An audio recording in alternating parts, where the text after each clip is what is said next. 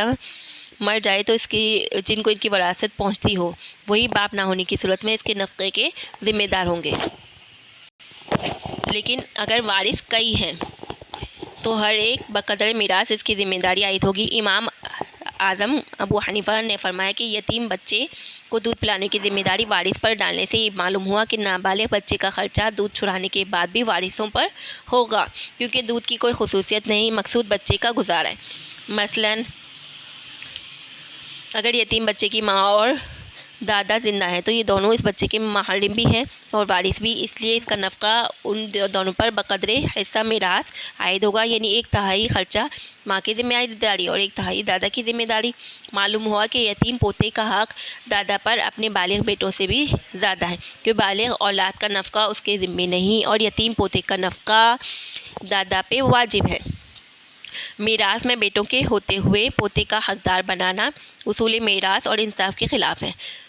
قریب تر اولاد کے ہوتے ہوئے بعید کو دینا معقول بھی نہیں۔ صحیح بخاری کی حدیث میں لا ولا رجل ذکرن کے خلاف ہے۔ البتہ دادا کو یہ حق ہے کہ اگر ضرورت سمجھے تو یتیم پوتے کے لیے کچھ وصیت کر جائے، اور وصیت بیٹوں کے حق سے بھی زائد ہو سکتی ہے۔ اس طرح یتیم پوتے کی ضرورت کو بھی پورا کر دیا گیا اور وراثت کا اصول کے قریب کے ہوتے ہوئے بعید کو نہ دیا جائے بھی محفوظ رہا۔ اب دودھ چرانے کے احکام کے بارے میں مذکور میں ارشاد ہوا فَإِنْ أَرَادَ فِصَالًا عَنْ تَرَاضٍ مِنْهُمَا وَتَشَاوُرٍ فَلَا جُنَاحَ عَلَيْهِمَا۔ اگر بچے کے ماں باپ دونوں آپس کی رضامندی سے ارادہ کریں کہ شیر خورگی کی مدت یعنی 2 سال سے پہلے ہی دودھ چھڑا دیں، خواہ ماں کی معذوری کے سبب یا بچے کی بیماری کے سبب، تو کوئی گناہ نہیں، آپس کی رضامندی اور مشورے سے،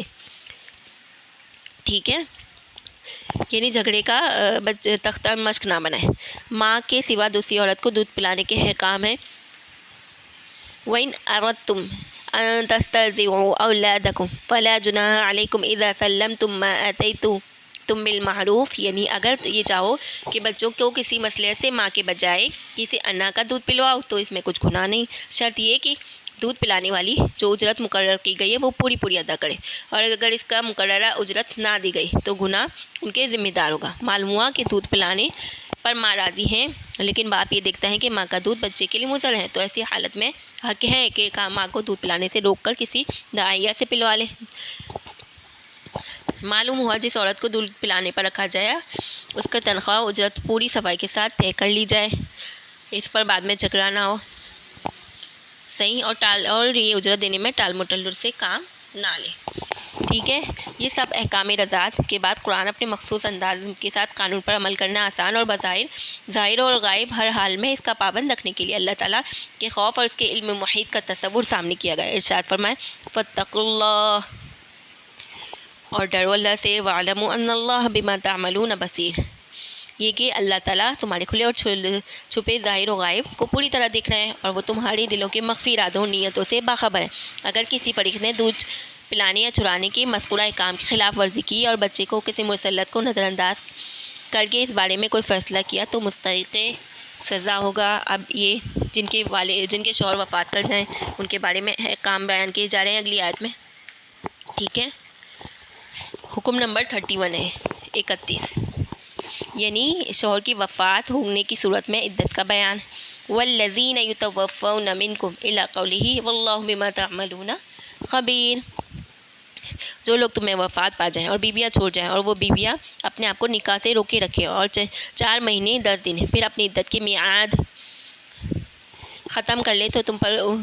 تم کو بھی کچھ گناہ نہیں ایسی بات کے جائز رکھنے میں کہ وہ عورتیں اپنی ذات کے لیے کچھ کارروائی نکاح کریں قاعدے کے موافق، البتہ اگر کوئی بات خلاف قاعدہ شرع کرے اور باوجود روک سکنے کے نہ رکو تو بھی شرعی کے گناہ ہوگی، اور اللہ تعالیٰ تمہارے تمام افعال کی خبر رکھتے ہیں۔ اب حکم نمبر 32 ہے عدت میں نکاح کا پیغام دینے کے بارے میں۔ اور تم پر کچھ گناہ نہیں ان مذکورہ عورتوں کو جو عدت وفات میں پیغام نکاح دینے کے بارے میں کوئی اشارتاً کہہ دیں، مثلاً یہ کہیں کہ ایک نیک عورت سے نکاح کی ضرورت ہے، یا اپنے دل میں آئندہ نکاح کرنے کے ارادے کو پوشیدہ رکھو۔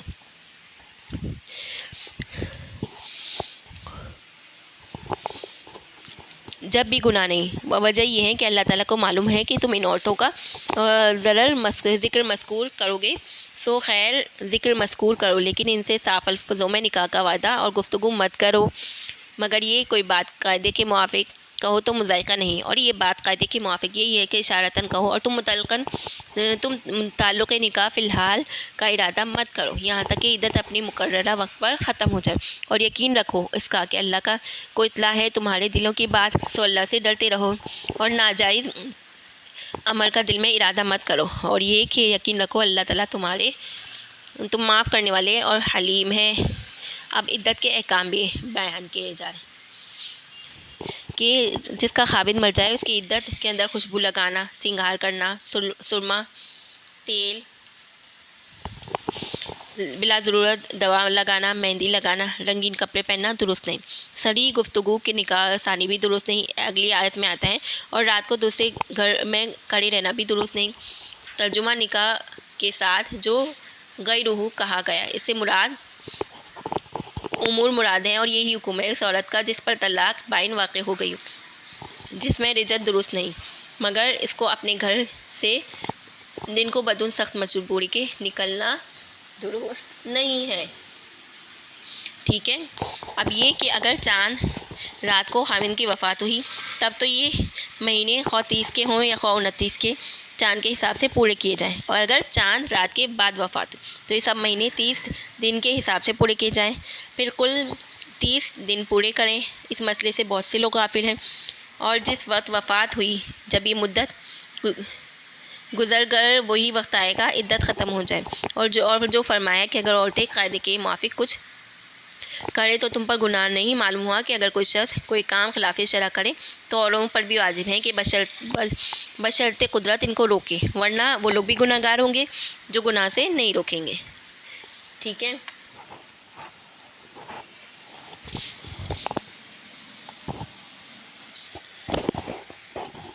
آگے آیت دیکھ لیں۔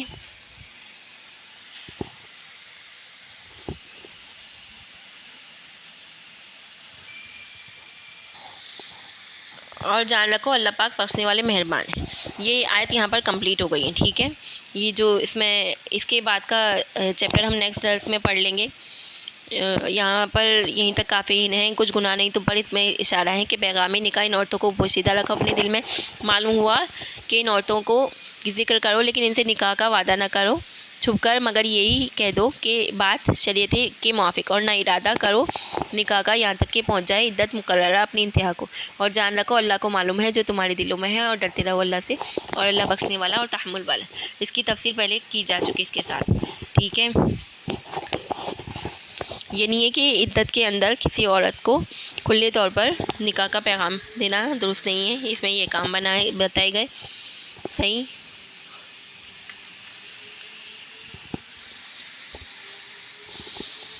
اللہ پاک اس میں کوئی غلطی ہو گئی ہو، کوئی خطا ہو گئی ہو تو معاف کرے، اور عمل کی توفیق دے اللہ پاک، اور اللہ پاک ہمارے وطن کے حال پر رحم کرے، ہمارے دین بھی سنوار دے اس کی برکت سے، اللہ ہماری دنیا بھی سنوار دے۔ السلام علیکم۔